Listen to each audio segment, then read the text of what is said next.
I never liked being alone at night. The silence always felt too heavy, as if something was hiding inside it. But on that Friday evening, I had no choice.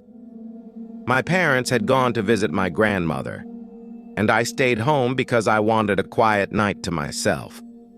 At first, everything seemed normal. I made some coffee, turned on the television, and looked outside at the empty street. I had no idea that this would become the longest and most terrifying hour of my life. The clock on the wall showed exactly 11 o'clock. Outside, the neighborhood was strangely quiet. No cars, no barking dogs, not even the sound of insects. I remember thinking that it felt as if the entire world had gone to sleep. Then I heard it. 3 slow knocks coming from the front door. Knock, knock, knock. I froze on the couch. Nobody ever visited this late. I waited for another knock, but the house became silent again. I carefully walked toward the front door and looked through the peephole. The porch was empty. There was nobody standing there. I unlocked the door and opened it slightly. Cold air rushed inside. The street was completely deserted. I stepped onto the porch and looked around. Nothing moved. The houses across the street were dark. Then I noticed something strange. The porch light above me had gone out. I was sure it had been on just a few moments ago. Suddenly, I heard a soft sound behind me. It came from inside my house. My heart started racing. I knew I had been outside only a few seconds. Nobody could have entered the house. Still, I heard it again. A slow, creaking noise. It sounded like someone was walking upstairs. I stared into the darkness of my living room and suddenly wished my parents had never left me alone. I forced myself to step back inside and quietly close the door. The house suddenly felt different, as if the air had become heavier. I looked toward the staircase. Nothing was there.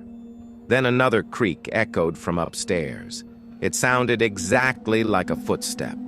I grabbed my phone and turned on the flashlight. My hands were shaking so badly that I nearly dropped it. I took my first step toward the stairs, then another. Every wooden step beneath my feet made a soft sound. The beam from my flashlight swept across the hallway upstairs. My bedroom door was open. I was certain I had left it closed. A cold chill moved through my body as I slowly climbed the last step. I stood in the hallway and listened carefully. There was no sound. I slowly walked toward my bedroom. The flashlight revealed my bed, my desk, and my chair. Everything seemed normal. Then I noticed something that made me stop breathing for a second. My closet door was slightly open. I stared at the closet.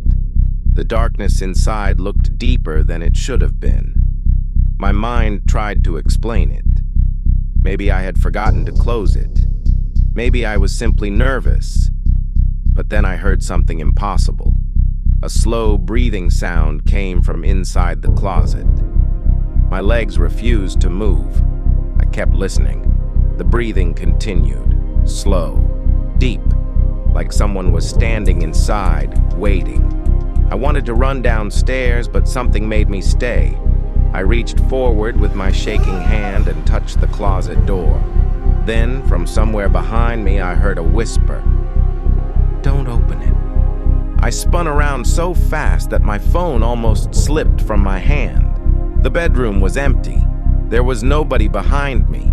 The whisper had sounded close enough to touch my ear, yet I was completely alone. My breathing became faster.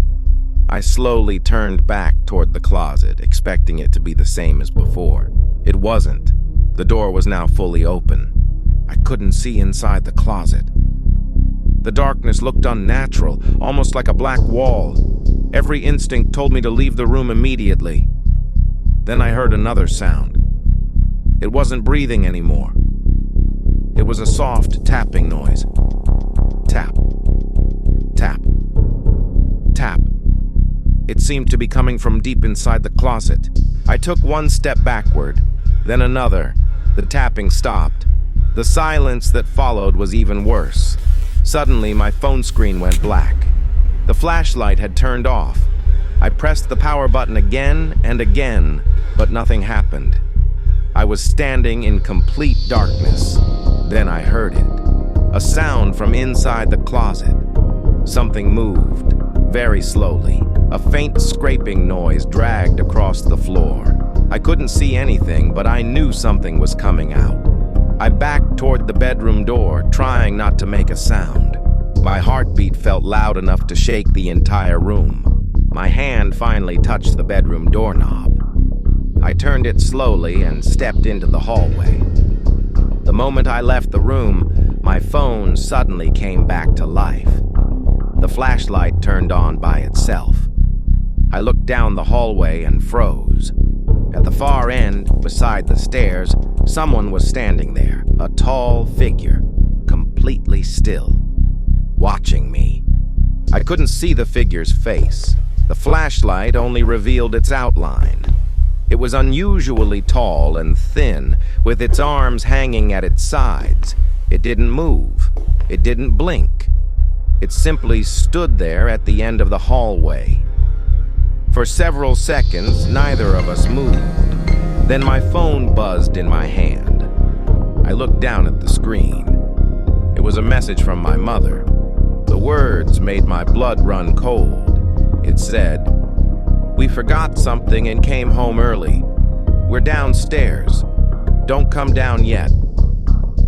I stared at the message in disbelief. If my parents were downstairs, then who was standing beside the staircase? I looked up from the phone. The figure was gone. The hallway was empty. I nearly collapsed from relief. Then I heard footsteps below me. Slow footsteps. Someone was walking downstairs. One step, then another. I realized something terrifying. The sound wasn't coming from downstairs. It was coming up the stairs. I couldn't move. The footsteps kept coming. They were slow and deliberate, as if whoever was climbing the stairs wanted me to hear every step. Then a hand appeared on the staircase railing. Long fingers slowly wrapped around the wood. A second later, a pale face began rising into view. I finally screamed and ran. I didn't even look back. I rushed into my bedroom and slammed the door shut. I pushed my desk against it and backed into the corner. Then I noticed something that made my entire body go cold. The closet door was closed again, and from inside it I heard 3 slow knocks. The 3 knocks echoed through the room, and then everything became silent again. I stared at the closet, unable to blink. My chest hurt from breathing so hard. Then I heard another sound. It wasn't coming from the closet anymore. It was coming from the other side of my bedroom door. Something had followed me upstairs. A soft, scratching sound began on the door. It moved slowly from top to bottom, as if someone was dragging their fingernails across the wood. I covered my mouth with my hand to stop myself from making a sound. Then the scratching stopped. A few seconds later, someone gently knocked on the door. "Open the door," a voice whispered. It sounded exactly like my mother's voice. Tears filled my eyes. For 1 second, I almost believed it was really her. Then I remembered the message on my phone. My mother had warned me not to come downstairs. Whatever was outside my room was pretending to be her. The voice spoke again. This time it sounded angry. "Open the door!" Then something hit the door from the outside. The desk shook. I jumped in fear. Another bang came. Then another. Whatever was outside had stopped pretending. It wanted to get inside. Then the room became silent again. I listened carefully. Nothing.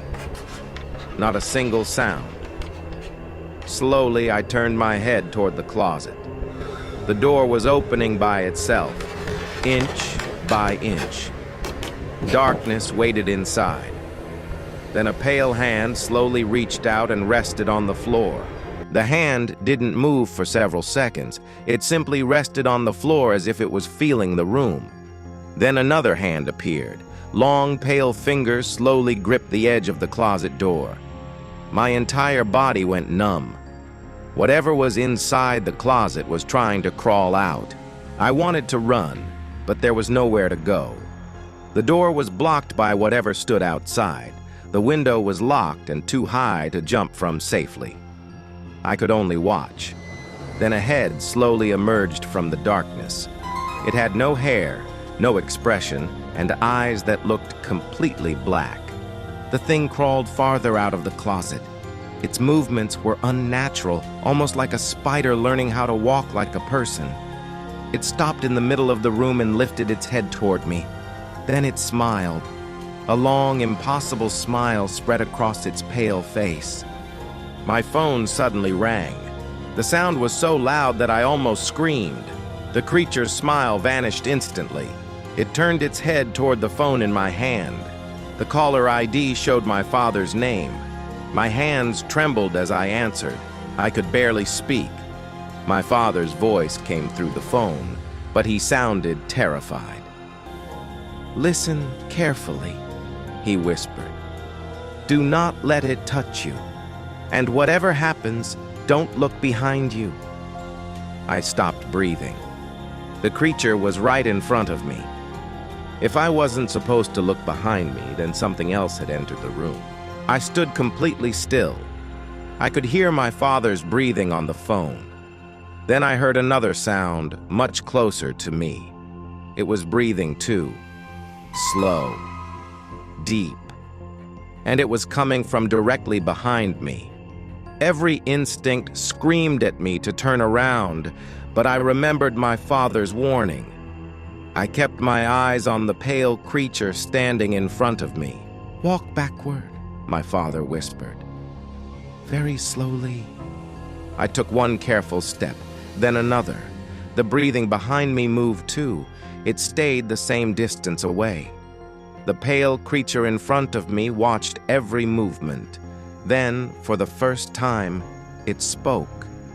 In a quiet voice, it said, "Don't leave." I reached the bedroom door. The desk that I had pushed against it suddenly slid away on its own. The door slowly opened. The hallway outside was dark and empty. "Now run!" my father shouted. I ran out of the room and down the hallway. Behind me, I heard footsteps. Not one set of footsteps, two. I flew down the stairs and reached the front door. My hands shook so badly that I could barely unlock it. Finally, the door opened. My parents were standing outside.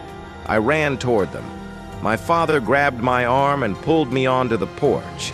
Then he looked past me into the house, and every color drained from his face.